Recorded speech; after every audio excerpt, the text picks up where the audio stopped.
Well, hello everybody, Spegtacular, the Silver Stacular. If you were watching my live stream the other day, you noticed that I went through all of these half dollars with my Sigma Metalytics Precious Metals Verifier to just make sure that they were 90% silver. Now I did have one coin that was a little bit different, and I'm going to talk about my thoughts on why this coin was different than the rest.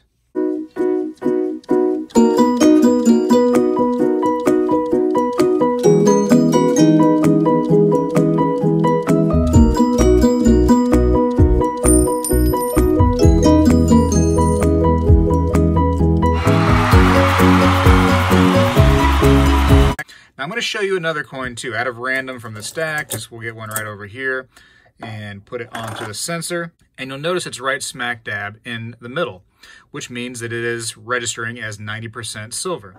You know, on the surface, you don't see too much going on that's different from this coin. This one's pitted real bad, my goodness. That one got a shotgun blast right there to the sun. So there is a bit of a difference right there just by that look. But beyond that, it's, you know, a walking Liberty half dollar.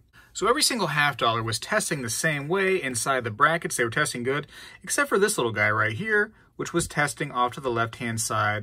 So there was a bit of a cause for concern on my part, and interest at the same time. Why was this coin right here different compared to every other half dollar?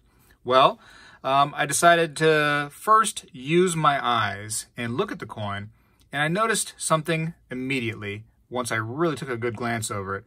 Can you see this little spot right here? And I probably got to zoom in to get a really good look at it, but there is a bubble on the coin, and very noticeable compared to everything else. You can tell from another walking Liberty half dollar that that should not exist on the coin. There's not supposed to be a bubble there. Just for the purpose of ruling anything out, I did also take this coin and other coins and weigh them. I used my calipers on them to measure them, both diameter and the thickness of the coin, and it came out to be, you know, legit as far as that's concerned. So it's my belief through a little bit of research that this bubble actually is a gas bubble. So when they were creating the coin, some of the metal that was used in the alloy process must have had some sort of gas bubble in there and got trapped right there in the coin. Now this is actually identified, if it is what I'm thinking of, as an occluded gas bubble. So I can show some other pictures of that. There's some things that it also could have been, for instance, some heat damage. But I don't believe it's heat damage because it would be in more places and it would look more like almost like a blister rather than this really odd shaped just bubble. It also could have been an error with the die. If there was a hole or a crack in the die, it could have been from that, but it doesn't seem to be a typical look for a cracked or a problematic die. It really seems to be a bubble. So now why would that throw off the Sigma Metalytics verifier?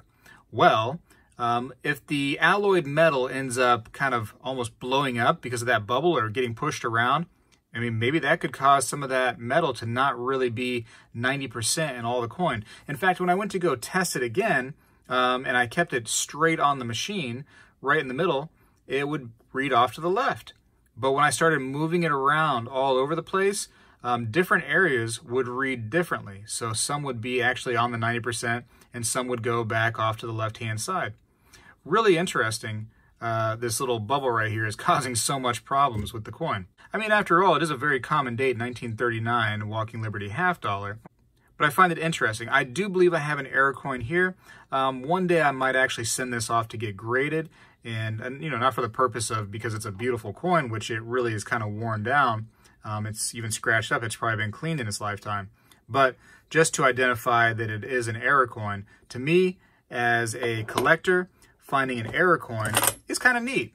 I'm not that great of an error coin finder, but that one right there is very noticeable, and the machine actually helped me to identify that something was a little different. So I said I'd get back to you all with my findings and thoughts on this coin, and that's my findings and my thoughts. I believe it's an error coin, an occluded gas bubble, error coin. That's cool to me. That's cool. I'm going to keep looking through these half dollars and see if there's any more that have some problems. And let me know what you think. Send me a comment down below. Let me know if you think that I'm spot on my thoughts on what this coin actually is. Or maybe you have a different thought. I'd be totally curious what you have to say. At some point I'm going to have this graded and see what the professionals say. But my humble opinion right now is it's due to a gas bubble. Spegtacular is out.